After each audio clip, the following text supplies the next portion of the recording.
Bueno, voy a leer mi trabajo que se llama Voz y mirada, el cuerpo del otro en Marie Blanchot. El ensayo La literatura y el derecho a la muerte aparece publicado por primera vez en el número 20 de la revista Critique en enero de 1948.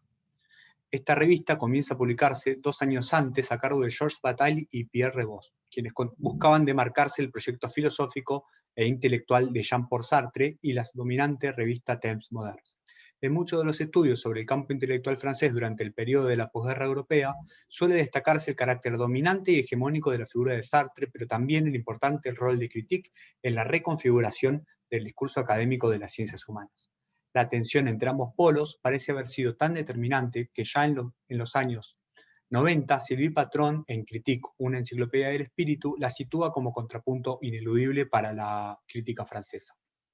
De hecho, la literatura y el derecho a la muerte ha sido leído como una respuesta a qué es la literatura de Sartre. Luego de los acontecimientos políticos que marcaron la primera mitad del siglo XX en Europa y de las discusiones en torno al rol del intelectual como escritor comprometido, Blanchot propone un retorno a la pregunta específica sobre la literatura, que a su vez se caracteriza por intentar romper con la visión esencialista del mandato del arte por el arte. Esto se evidencia en la forma interrogativa con la que Blanchot busca indagar a lo largo de su obra el objeto de literatura. En lugar de preguntarse por el ser de la literatura, mediante la forma ¿qué es?, rodea la experiencia literaria a partir de 3 interrogantes. ¿Cómo es posible? ¿A dónde va? ¿Y qué puede la literatura? Parafraseando Blanchot, podemos ordenar las respuestas de la siguiente manera. La literatura es posible por la ausencia que se ubica en el centro del lenguaje y devina ambigüedad. La literatura va hacia su esencia, que es la desaparición, y el poder de la literatura consiste en impugnar la literatura y el mundo de los valores. En este trabajo nos centraremos en el primer interrogante. El punto de partida del desplazamiento de qué es a cómo es posible consiste entonces en la imposibilidad de que la palabra literatura sea objeto de una pregunta reflexiva. Desde esta perspectiva podemos decir que la literatura resiste a la conceptualización, es decir, resiste a la pregunta por su ser o su esencia. ¿Qué hacer ante esta parálisis inicial? Por un lado, Blanchot retoma la propuesta del romanticismo alemán y afirma que la literatura comienza cuando se convierte en su propia cuestión. Question en francés alude a la forma interrogativa. Es decir, cuando ya no es objeto de otro discurso, la historia o la filosofía, sino que reclama su propio derecho. Por otro lado, la aproximación de Blanchot a este objeto en particular se caracteriza por saturar la dialéctica hegeliana, subvirtiéndola por medio de un exceso de negatividad introducido por la experiencia de la muerte como manifestación de lo radicalmente desconocido, de lo imposible. La pregunta por el en sí de la literatura y del lenguaje nos lleva, en última instancia, a preguntarnos por la raíz de su ambigüedad. El análisis de Blanchot en la literatura y el derecho a la muerte se centra en 2 instancias: la relación entre el sujeto que escribe y su obra y la negatividad radical del lenguaje literario. Retomando Hegel, Blanchot parte del movimiento según el cual la palabra niega, mata la realidad del objeto que nombra y la recubre con su concepto general, para facilitar el intercambio comunicativo. El poder destructivo del lenguaje, en su versión hegeliana, se convierte en una fuerza positiva que permite la comunicación y también la interpretación entendida en términos hermenéuticos. Pero, como decíamos, la literatura involucra una negatividad radical, una impugnación. En el lenguaje literario, la palabra mantiene la negatividad, negando tanto al objeto como a su concepto, en la medida en que esa palabra se libera de su función de representar y comunicar, creando así un espacio propio, el espacio literario, entre quien escribe la obra y quien la lee. Allí la obra ya no le pertenece a quien la escribió, que tampoco la tenía antes de escribirla, perdiendo entonces lo que nunca tuvo, y la obra se dice de nuevo en cada lectura.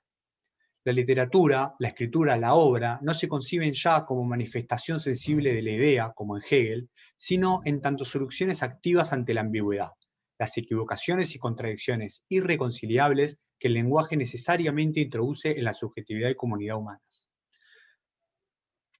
Hay una ambigüedad inherente al lenguaje que cuenta por sus efectos más que por la reflexión que se puede hacer sobre ella, es decir, más allá de su establecimiento como objeto de conocimiento.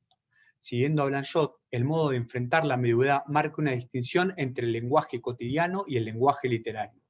Mientras que en el primero se le intenta suprimir, reducirla al mínimo, controlarla por medio de la comprensión en favor de la comunicabilidad, en la literatura la ambigüedad no se suprime sino que se mantiene como efecto de la experiencia. Es posible dar cuenta de estos efectos si consideramos al lenguaje como un evento ambiguo, del que nunca podemos decidir con estabilidad lógica a ciencia cierta qué tipo de objeto es. Recuperamos este pasaje de la obra de Blanchot porque consideramos que esta ambigüedad inherente al lenguaje introduce, en la relectura que hace de Hegel, la aparición de la alteridad, de lo otro como lo desconocido e infinitamente distante. El lenguaje no solo como experiencia de lo que siempre puede ser otra cosa, sino también como aquello que significa para el otro. En este punto, el lenguaje establece su nexo con la experiencia de la muerte. En tanto, la muerte es una experiencia imposible de vivir. El que muere siempre es el otro. Yo no puedo morir en el sentido de que no puedo experimentar mi propia muerte, y por ello cada subjetividad debe reclamar su propio derecho. Si yo no puedo morir, entonces no puedo ser humano. Recordemos que para Blanchot el cadáver, el cuerpo difunto, es la imagen plena.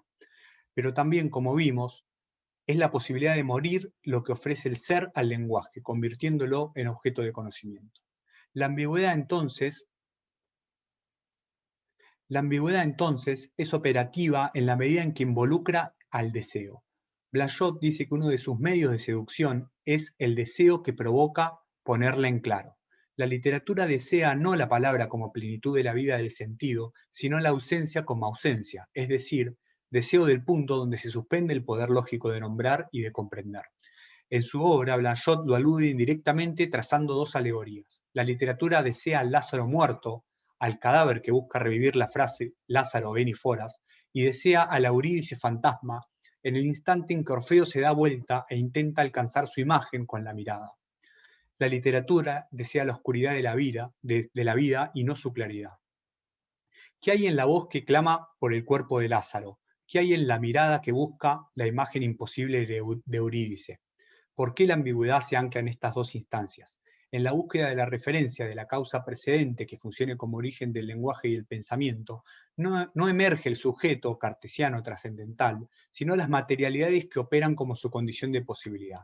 La voz y la mirada, como partes del cuerpo que vinculan al yo con el otro. Estas dos instancias aparecen en Blanchot siempre ligadas a la experiencia de la literatura, siendo la voz generalmente asociada a Kafka y la mirada a Orfeo. Es posible considerarlas como parte-objeto en la medida en que se sitúan en el espacio entre yo y otro, lo configuran para hacer posible la circulación.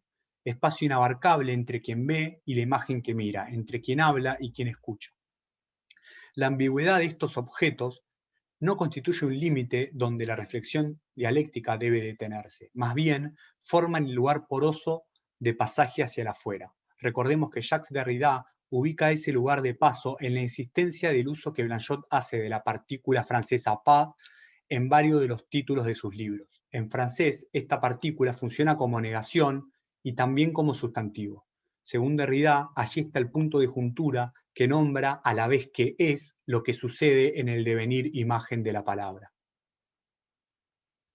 En función del recorrido realizado hasta ahora, queremos destacar el carácter inaugural de este pasaje de la literatura del derecho a la muerte, donde Blanchot se pregunta por la posibilidad de recuperar la experiencia tras haber sido negada por el lenguaje e incorporada a la comunicación. Tal como les mencionamos al principio del trabajo, buscamos identificar este movimiento en las instancias de la mirada que involucra la imagen y de la voz, en la medida en que desean abarcar la distancia entre la palabra y el objeto.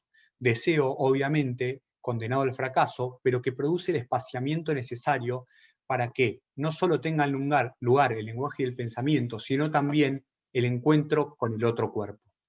Como vimos con los casos de Lázaro y Eurídice, la literatura desea esa distancia, ese alejamiento por el que el objeto se convierte en palabra. Este devenir mirada, devenir voz de la escritura, equivale entonces a pensar la palabra como cuerpo. De esta manera, la escritura en la literatura interrumpe el funcionamiento del lenguaje, según el cual decir responde siempre a la exigencia de representación y ordenamiento que impone el sentido, y leer es siempre comprender lo leído según los términos del saber y de la cultura. La escritura está pensada en tanto inscripción material que se diferencia del habla vocal, del aliento divino. Ante la exigencia de unidad de la metafísica, esta torsión mediante la cual la voz de bien escritura apunta a señalar la imposibilidad de concebir lo otro como distinto de lo uno. Lo que está en juego es el carácter de entre de la voz y la mirada como los venimos considerando. La voz, dice Blanchot, no es solamente el órgano de la interioridad subjetiva, al contrario, es la resonancia de un espacio abierto al afuera. La voz no tiene duración, queda en el olvido apenas dicha, y se sustrae así de la exigencia de origen que la fenomenología, vía las ciencias humanas, deposita en el sentido como origen y meta de la búsqueda. La mirada, por su parte, es mirada de un objeto cualquiera, pero también es mirada de la imagen de ese objeto. En Blanchot, esta conceptualización de la imagen se desarrolla a partir de la experiencia del cuerpo del otro sin vida, del cadáver. La fuerza que esta imagen extrema del otro ejerce sobre la mirada es entendida en términos de una fascinación que tensiona el par conceptual sujeto-objeto con el que se describe el acto de percibir. Para cerrar, queremos recuperar una cita del libro que Manuel Levinas le dedica a Blanchot, porque creemos que allí se condensa esta suerte de compromiso ético que buscamos circunscribir en las instancias de la voz y de la mirada. Cómo el otro puede aparecer, es decir, ser para alguien, sin perder ya su alteridad y su exterioridad por esta forma de ofrecerse a la mirada. ¿Cómo puede haber ahí aparición sin poder? Gracias.